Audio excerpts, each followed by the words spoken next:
Je veux remercier notre encadrant, ses efforts, ses conseils et la confiance que nous a témoigné tout au long de son travail. Et on tient à remercier également Mme Yemina Mouchita et M. Abdou Salati d'avoir accepté de juger notre modeste travail. Et je souhaite le bienvenue à M. Pascal pour la présence avec nous. Et sans oublier nos chers parents et pour leur contribution, leur patience et leur soutien. Et nous remercions tous nos proches et les amis qui nous ont encouragés tout au long de ce travail de la projet de fin d'études sur le thème de l'éthologie et l'étude comportementale chez les invertébrés. Tout d'abord, on va traiter ce projet dans le suivant. On a la production, la communication, reproduction, prédation, adaptation, défense et finalement la conclusion. Le comportement animal, c'est un ensemble des activités animales qui se manifestent à un observateur extérieur. La discipline qui étudie le comportement animal s'appelle l'éthologie. Raymond Kappa-Felicitas Capini ajoute que l'éthologie est une étude comportementale dans toutes ses manifestations et tous les niveaux des causes qui les déterminent et ses fonctions. Donc, dans notre projet de fin d'études, on va étudier quelques invertébrés, quelques comportements chez quelques invertébrés. Tout d'abord, on va voir le comportement de la communication chez les invertébrés, qui peut définir comme la transmission d'un signal d'un individu à un ou plusieurs autres. Ce comportement, on se trouve quatre types de la communication. On a la communication visuelle, communication acoustique, communication tactique et communication chimique. Tout d'abord, on va voir la communication visuelle. Elle était bien plus fréquente au stade primaire de l'évolution. Et l'utilisation de ce signal est très fréquente chez de nombreux invertébrés, même si ce n'est pas le seul type de la communication utilisée chez les espèces. Et on a aussi la communication acoustique. Les invertébrés se pratiquent deux modalités différentes pour échanger les messages sonores. On a les stridulations qui ont d'organes stridulatoires situés à la surface adjacente de l'abdomen. Elles ont pour but soit d'être signalées de détercer pour une fourmi immobilisée, soit de renseigner sur la qualité de la denture, soit être un signal de renforcement, soit elles ont un rôle mécanique. Et il y a aussi une stridulation qui ne possède pas d'organes stridulatoires, mais elle émettent un son en frappant le sol, comme la formule de Camponutis perda et de faire la son en frappant le sol, avec les mandibules et l'extrémité de l'abdomen. On a aussi la communication tactique. La plupart de ces communications se fait par l'intermédiaire des antennes parce qu'elles sont très sensibles au toucher. Et aussi, les fourmis, elles sont fait la communication par l'intermédiaire de leurs pattes. Maintenant, on va voir la communication chimique. Dans la communication chimique, il y a la communication reine-ovaire. Les ovaires sont attirés par leur reine à travers des phéromones comportementales. Cette attraction se manifeste à trois façons différentes. On a l'accouplement, le lichage assidu du corps de la reine et le transport de la reine. La communication chimique est utilisée également pour marquer un territoire. Comme vous le voyez, chez les myrmicas, lorsqu'ils explorent un nouveau territoire et qu'ils déposent un goût d'huile originaire du gland du diffore, ces glandes contiennent deux types de composés. Des substances volatiles qui ont un effet de recrutement non spécifique et des substances moins volatiles qui sont marquées les territoires spécifiques. Et il y a aussi alarme et défense. L'alarme est généralement marquée par des signaux chimiques. Les phéromones d'alarme proviennent de différents glandes. On a les glandes à poisson, les glandes de diffore, les glandes mandibulaires et aussi les glandes pygédiales. Maintenant, on va voir avec M. Imad Wafi le comportement de la reproduction. Alors, on va parler un peu sur le comportement de reproduction chez les invertébrés. On sait que tous les êtres vivants doivent se reproduire pour perpétuer leur race. La reproduction sera faite en deux modes ou deux façons. Sera reproduction sexuée ou asexuée. La reproduction sexuée, l'individu utilise leur organe de reproduction. Dans le cas des insectes, elle utilise tous les cas possibles de reproduction dans le classique. Rencontre entre mâles et femelles avec dimorphisme sexuel qui est plus ou moins marqué. Il y a des individus qui ont différents par la taille, comme on voyait dans la photo. Il y a des individus qui ont différents par la couleur. Il y a des individus qui ont différents entre les familles qu'on a voyées chez les clirèdes des genres précodes et la cantaride des genres Rhagonisha. Alors, on va parler d'abord quelques techniques de l'espèce, comment elle recherche à l'autre individu ou la recherche du partenaire. On va parler un peu sur un exemple des cas des androgonies mâles de certains lépidoptères. Les androgonies sont des écailles ou des poils oridifères mâles formant des taches orodicyniales qui attirent les phénomènes, les phénomènes sexuels pour les femelles. Comme on voyait dans la photo, on a ici des taches noires ici, sont des taches androconiales. C'est lui qui a attiré la femelle pour faire l'accouplement. On va parler en deuxième cas à les antennes pectinies ou les antennes filioprimeuses pour capter les phénomènes des femelles.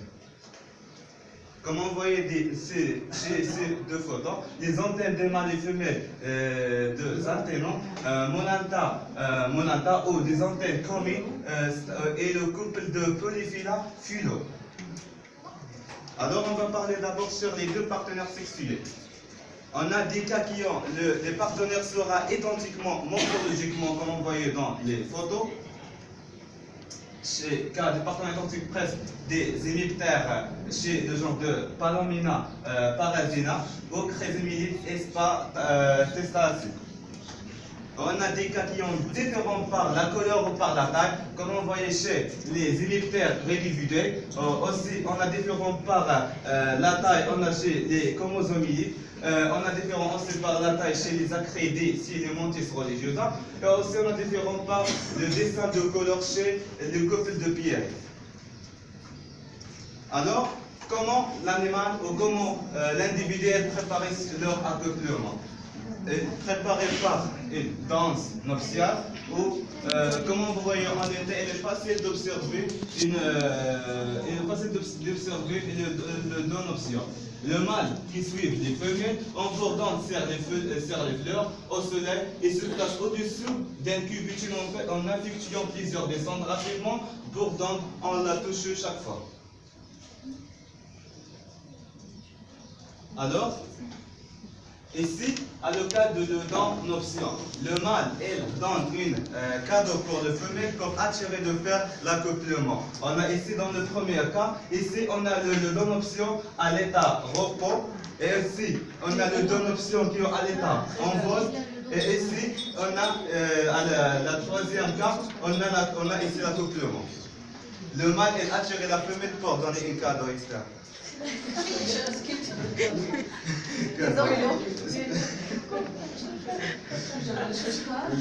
On peut faire une préparation de l'accouplement par faire une stimulation glandulaire et stimuler le mâle de faire l'accouplement.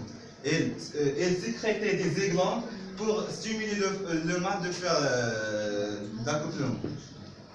On va terminer cette partie par un petit exemple chez les araignées. Le mâle est là, très savé, on approche de la femelle. Alors, pour faire l'accouplement, s'il vient de toucher les pattes, s'il a accepté de faire l'accouplement, tout se passe bien. S'il n'a pas accepté l'accouplement, peut-être une fin dramatique par le mortel. Alors, on va voir le comportement de prédation chez les invertébrés avec ma collègue Aïcha. Alors la prédation est un comportement qu'il ne faut pas confondre avec l'agression, mais en jeu des comportements très complexes et très différents selon les espèces. Elle pose de un problème aussi bien à l'éthologie qu'à la science de l'évolution. Pour un prédateur, peut-être un monophage, c'est-à-dire avoir un régime alimentaire spécialisé et spécifique à la capture d'une espèce précise, ou polyphage, avoir un comportement plus large et plus diversifié. Alors pour le régime alimentaire de ces prédateurs, peut varier en fonction de stade de développement. Par exemple, chez les invertébrés holométaboles, la larve et l'imago consomment des aliments différents et varient aussi en fonction des saisons, selon les disponibilités et les activités des animaux. On a trouvé que les principaux invertébrés prédateurs sont les araignées et les insectes. Commencer pour les araignées, ce sont des animaux carnivores et ne se nourrissent que des proies vivants. Leur comportement prédateur plus diversifié et aussi les moyens utilisés. On a deux techniques utilisées par les araignées pour capturer le proie. La première technique, c'est la toile.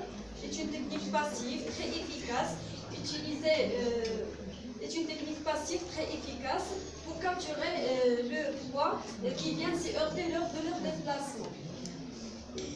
Cette technique, utilisée par les araignées orbitelles et aussi par d'autres familles avec un piège en soie de forme variée.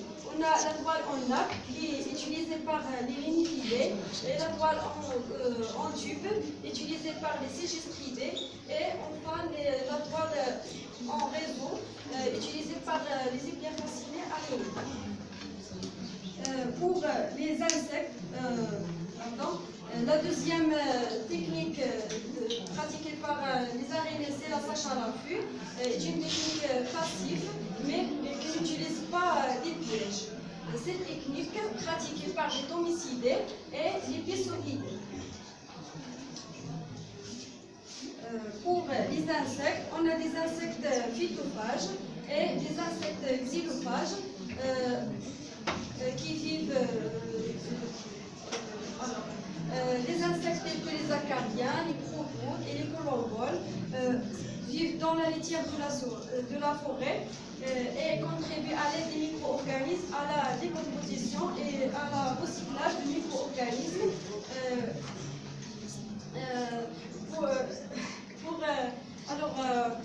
À l'aide des micro-organismes, ces insectes sont donc xylophages et phytophages.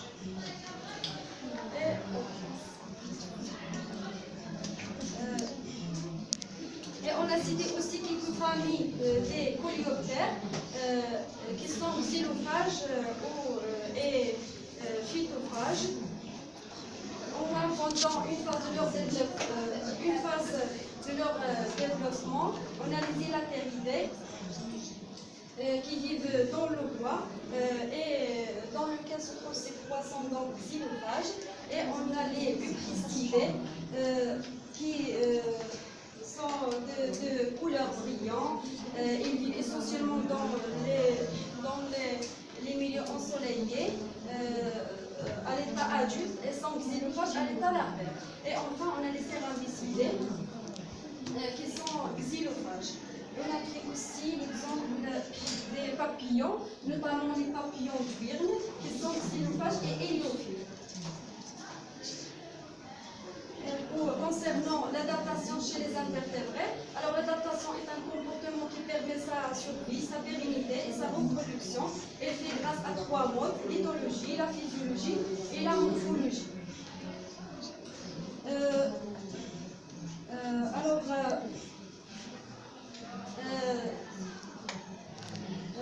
On a pris l'exemple des araignées qui se trouvent dans tout le globe, sur tous les climats, des eaux jusqu'aux cavernes, et même dans l'eau. C'est le cas de l'araignée scaphandrier qui vit sous l'eau dans une bulle d'air enfermée dans un sac de sang.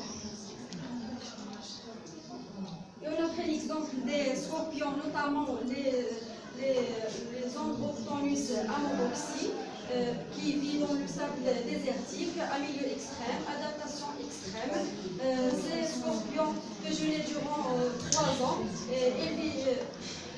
Lorsqu'il doit se rassasier, il boit grâce à ses fruits.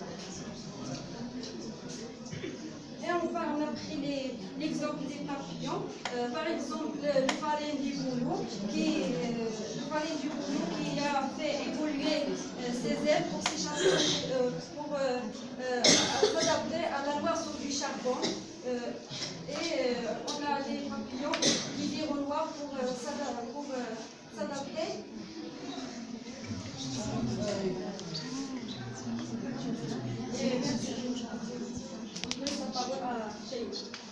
Merci, madame la composée de l'échange. Maintenant, on va voir le comportement de la défense.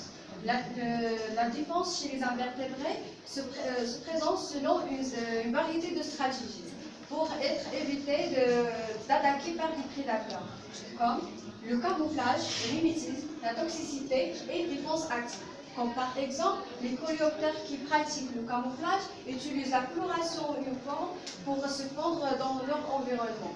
Maintenant, on va voir la force chimique. La force chimique chez des coléoptères bombardiers. Comme vous le voyez dans cette vidéo, les coléoptères bombardiers sont capables de se défendre, de vaporiser un jet liquide nocif lorsqu'ils sont dérangés. Et pour d'autres mangeurs de coléoptères bombardiers, comme vous le voyez maintenant, et pour d'autres autres mangeurs de coléoptères, elles arrivent à recracher lorsqu'elles venaient de chasser. Et pour la robe.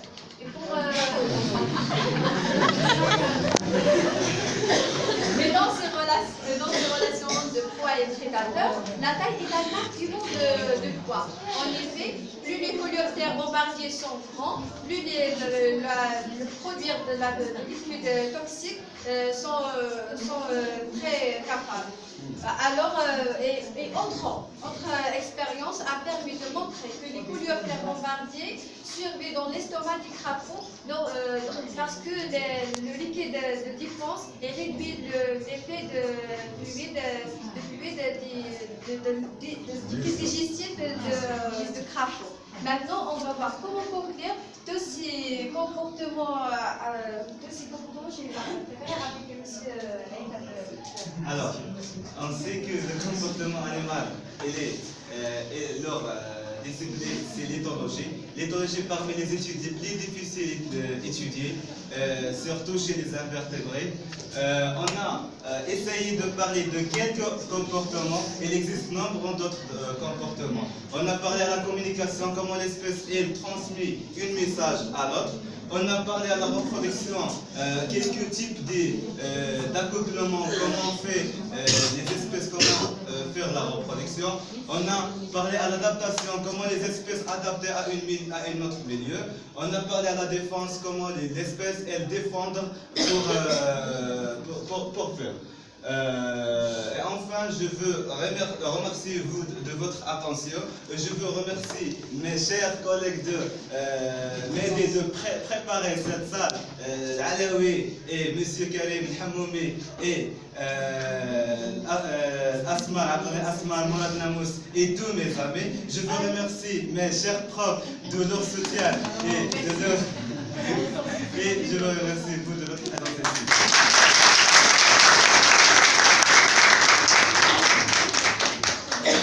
Bon, je vous remercie pour votre exposé. Vous n'avez pas de coléoptères bombardiers, bonjour. On peut dire ça. Donc voilà, on va enchaîner. Donc, on va donner la parole à je sais pas,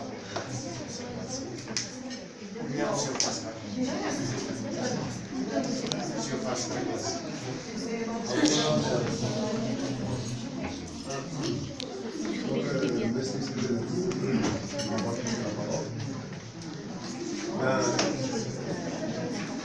Comme la dernière fois, comme vous l'avez compris, parce que je suis venu ce matin, sur les autres, etc. C'est juste pour vous améliorer, donc il n'y a pas de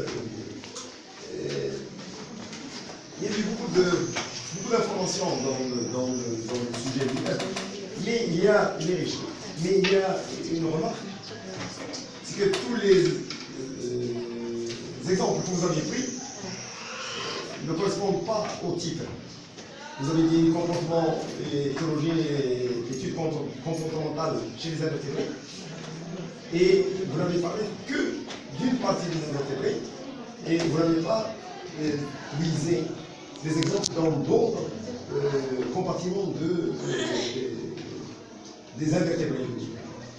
C'est-à-dire, à peu près tous vos exemples ont été pris chez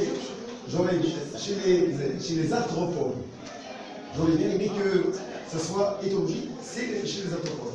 Parce qu'il y a d'autres groupes, effectivement, donc, qui forment les invertébrés, et qui ont aussi un comportement, etc.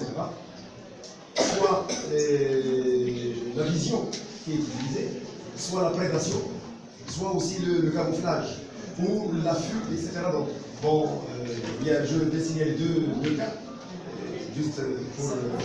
c'est vous connaissez le crustacé Vélalémite, le Eupagelus. Il a un abdomen qui est mou, et c'est un abdomen qui est fragile. Alors, il essaie de le cacher dans une coquille d'un bestiaire enroulé. D'accord. Et là, il y a vraiment, on ne va pas s'arrêter, je ne vais pas très développer, donc il y a madame. Mais je vais signaler un cas. Il y a une espèce qui met des méduses sur la coquille pour l'aider à se défendre. Et quand il change de coquille parce qu'il grandit, après des mues, il prend les méduses avec ses pinces et de l'ancienne coquille, il les remet sur la nouvelle coquille. Généralement, il y a 2 ou 3 méduses, donc des anémones, souvent, parce que les tentacules des anémones sont urticants avec les cnidoblastes et les fous. Donc, ça c'est un comportement aussi, mais donc, chez les crustacés, vous ne l'avez pas signalé, mais il y a aussi le comportement et la vision. Il est très développé chez les céphalopodes.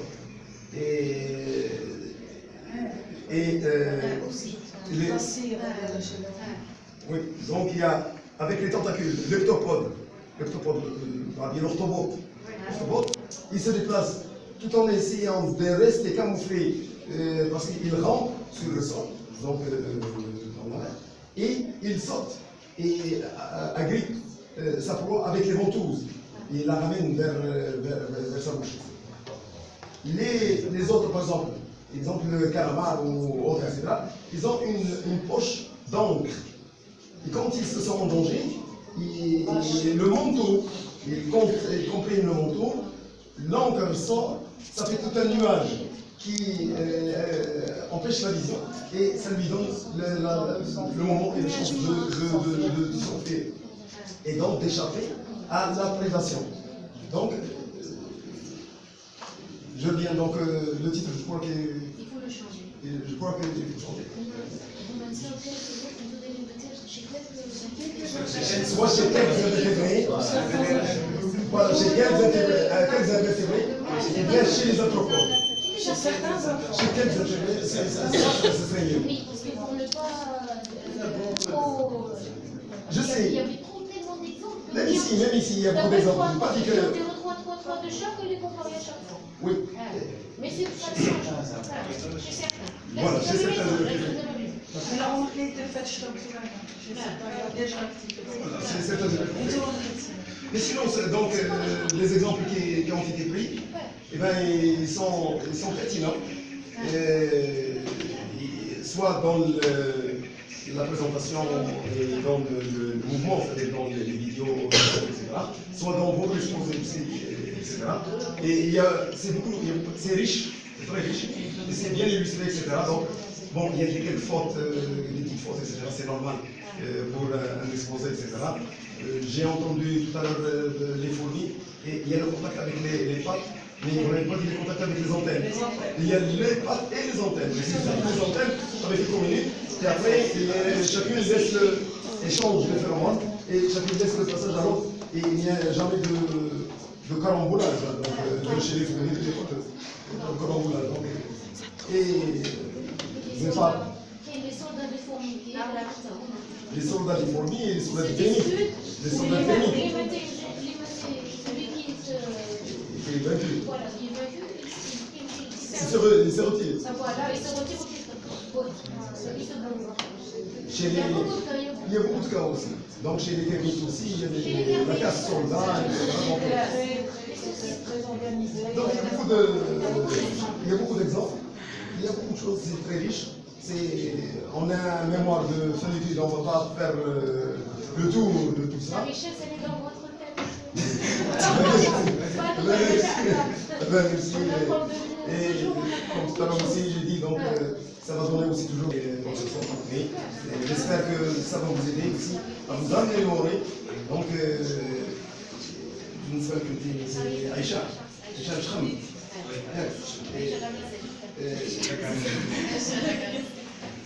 D'accord.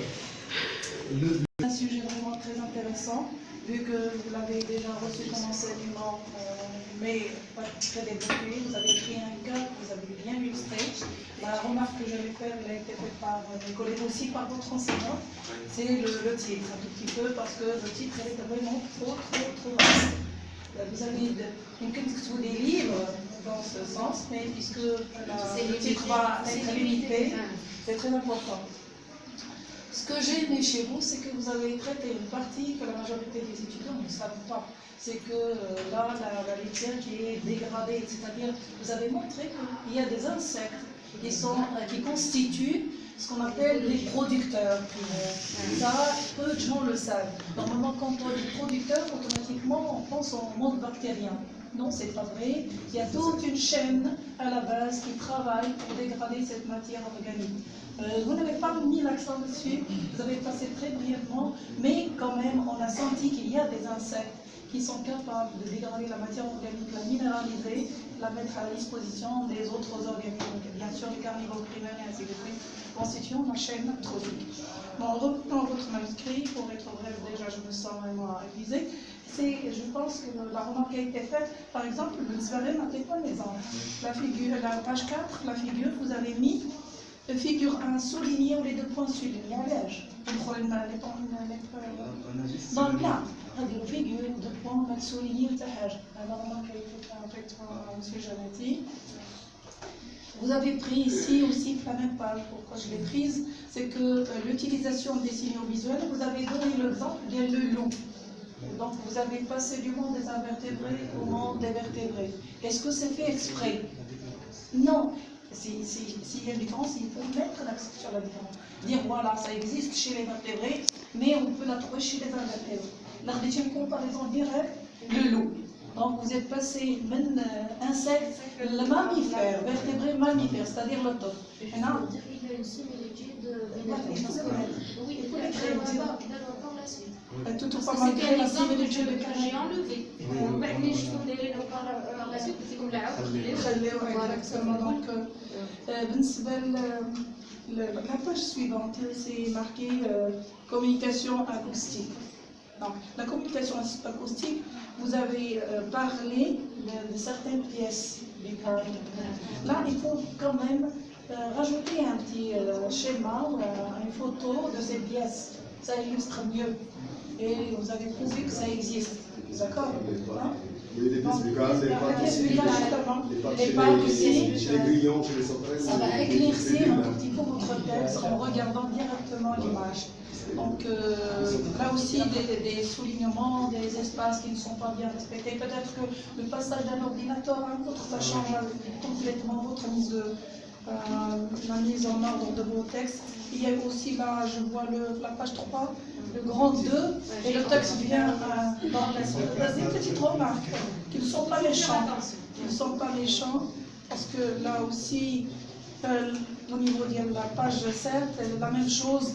Le titre, les trolls, le texte, le paragraphe suivant, il n'y a pas de séparation ici. Il faut quand même, avec l'espace, il donne de la valeur à votre texte. Pour ce qui est contenu, donc, on a vu un tout petit peu, on a regardé certains arthropodes, choses que je ne connais pas, mais si on ne le connaît pas, certains de vos camarades le connaissent. connaissent pas, c'est le mécanisme qui gère tout cela, ce monde d'invertébrés, des petites bestioles qui sont vraiment trop ordonnées, qui se passent la communication. Ça aussi, c'est extraordinaire. C'est un monde qu'on ignore. J'espère que vos camarades tiennent part de ces informations et qu'ils, bien sûr, qu'ils savent que vraiment ça existe. M. Pascal il a évoqué un exemple très important. Il y a bien sûr dans الرأي العام للعلماء ماشي رأي العلماء اللي هما أجلاء خداو ديال ليكزامبل ديال ليميت. خصكم تشوفوا داك ليميت القصور اللي كيبنيو تحت الأرض. واحد لاركتيكتور اكستراوردينير. لي تيرميت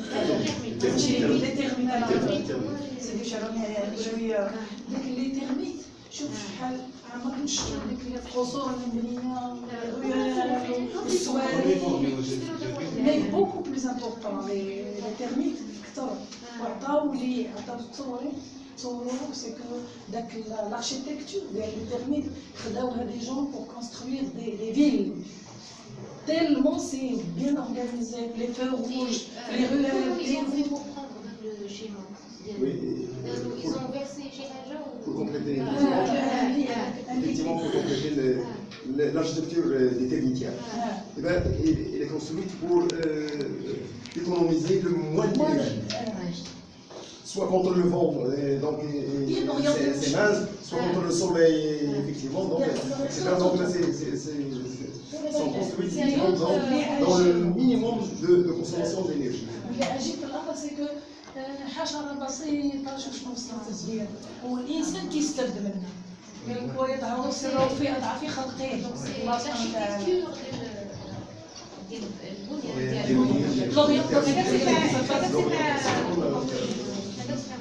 Bon, je m'arrête à ce niveau-là. Vous avez votre explication.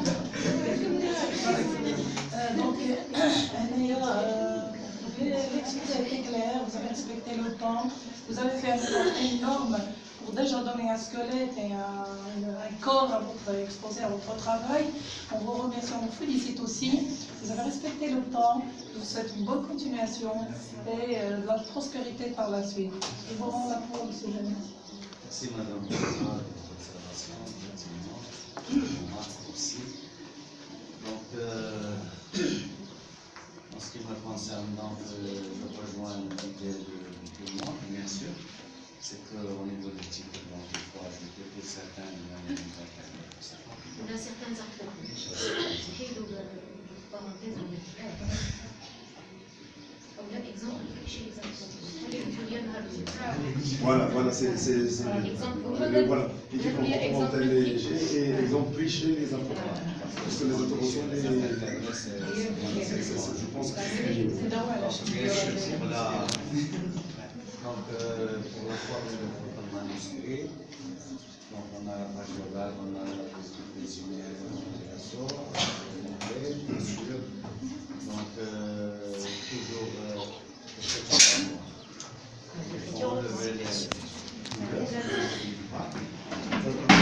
vous avez mis des photos, dans certaines photos on a la bibliographie, donc image prise par, donc on ne met pas image prise par, mais on fait entre parenthèses le nom de celui qui a fait la photo avec la date.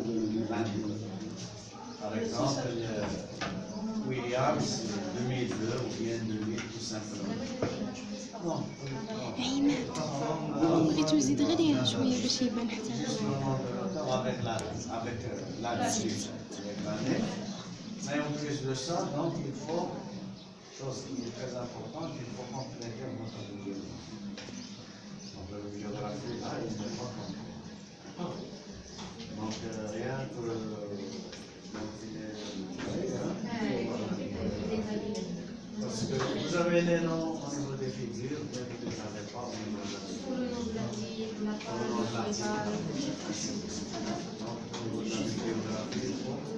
Il faut la compléter, bien sûr. Chez certaines photos, donc, vous avez mis l'auteur, chez d'autres, vous n'avez pas mis l'auteur. Donc, l'éternel habilité n'a pas dit le SMIC, non? Les matchs de la bibliographie, il faut mettre obligation, c'est une obligation. Il faut mettre l'auteur et l'année. D'accord? Donc, ça, c'est très important. figures pour mon avis, donc il ne faut pas les souligner. On a dit Madame Rochetta, donc pas de trait sur la figure de mon devrait, bien sûr. Donc, pour le comportement, l'éthologie et le comportement, bien sûr, chez certains insectes. Donc, c'est un sujet qui est un petit peu très vaste. Il y a beaucoup de choses à dire. C'est très riche. Donc, vous avez parlé de pas mal de choses. Vous avez parlé aussi de la prédation. Vous avez parlé de la prédation. J'ai une petite question. Est-ce que la vache, donc là on va sortir des invertébrés. Est-ce que la vache c'est un... Est-ce que la vache ou bien le mouton ou bien la chèvre, est-ce que ce sont des prédateurs? Non, non, ils sont végétales. Donc ils ne sont pas prédateurs, ils sont seulement parce que les prédateurs ils sont des carnivores. Ce sont des carnivores. Est-ce que la prédation, voilà, c'est ça. C'est ça. Je vais arriver à ça. Est-ce que la prédation se limite au niveau des carnivores? Ou bien il est beaucoup plus grand? Pourquoi? Quelle est la définition de la prédation? Prédation mutualisée. La prédation, c'est quoi?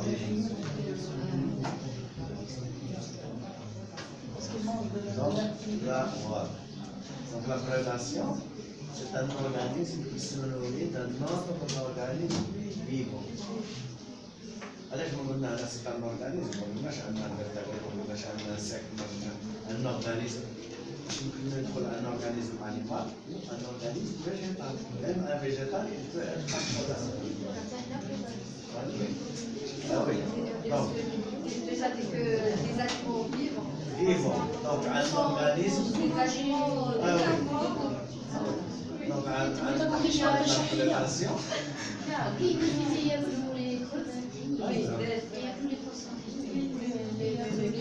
Les mollusques, donc, la prédation, c'est un organisme qui va se nourrir d'un autre organisme vivant. Donc, le cas de la vache, il va se nourrir des herbes, des organismes vivants, donc c'est un prédateur. Et au niveau de l'herbe, on peut trouver des fourmis. On donne toujours, voilà, on donne toujours cet exemple.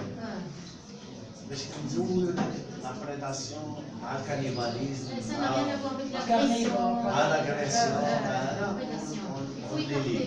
Donc, la prédation, c'est la nourriture d'un organisme qui va nourrir un autre organisme qui est vivant. D'accord? Ça, c'est ajouté. Donc, bien sûr, au niveau de votre exemple, donc vous avez parlé de beaucoup d'exemples. Là, je vais revenir à l'exemple des araignées. Là, vous avez parlé de l'araignée qui va manger le moine. Parce que c'est un type de comportement chez les araignées.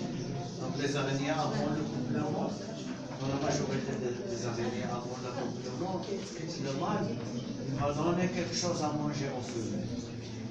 Donc, si la femelle ne mange pas quelque chose avant l'accouplement, il va manger le mâle. Donc, ça, c'est un comportement.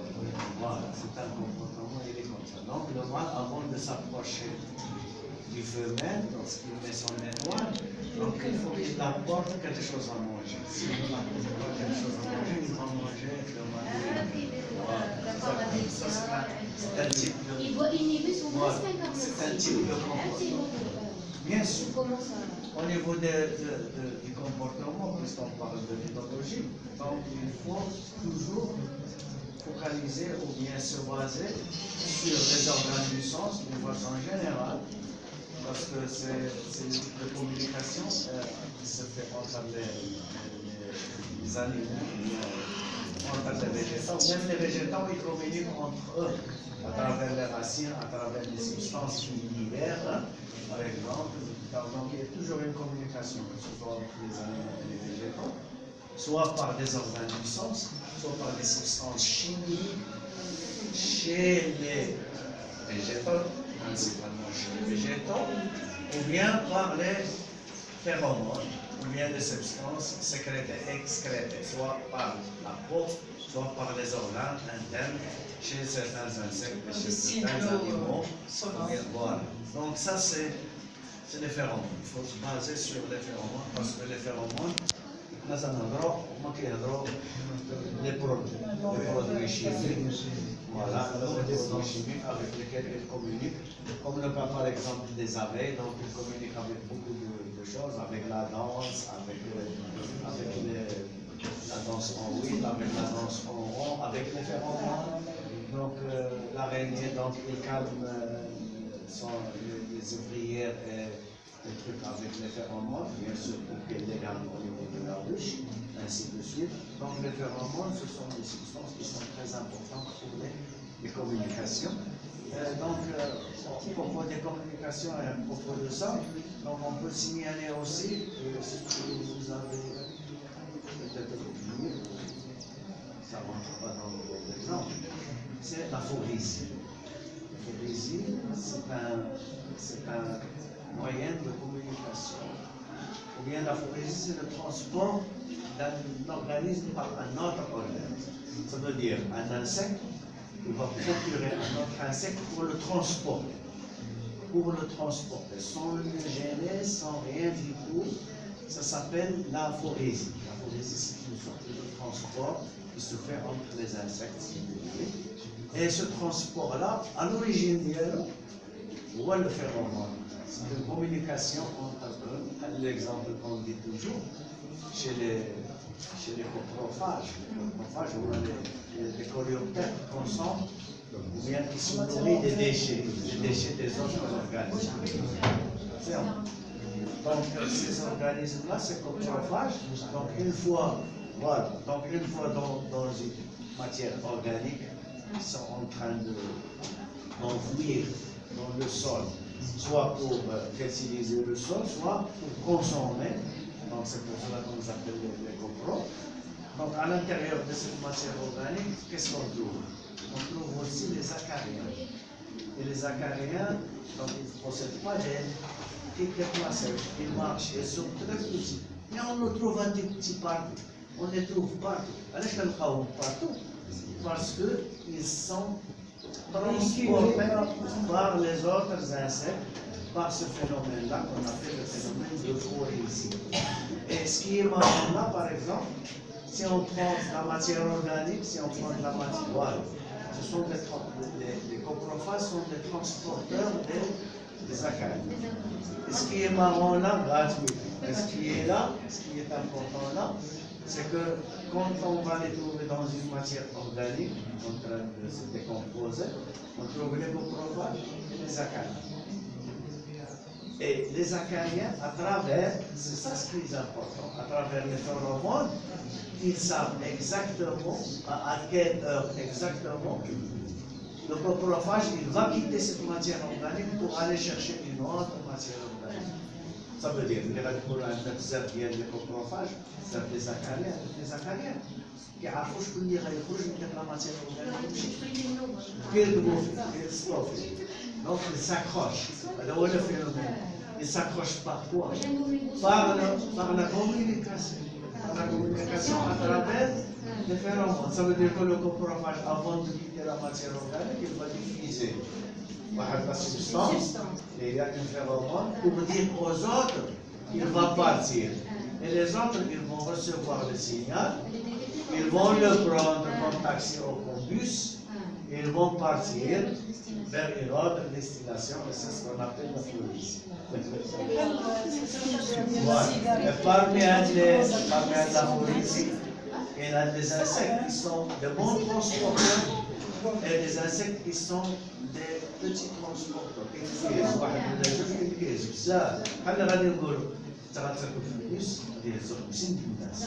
C'est un bon transporteur. C'est un transporteur de petits. Et ça existe dans la nature. Voilà, exactement. Et là, c'est un comportement. Ça veut dire, l'essentiel à le comportement à travers les phéromones, il ne se fait pas uniquement entre même les des individus de même Même espèce. espèce, oui, oui. Si un chocolat est Même à entre les l'araignée, autres. dans la plante, il peut se faire en des individus d'espèces. Interspecies, Et dans la prédation, on peut trouver même des végétaux qui sont prédateurs des animaux.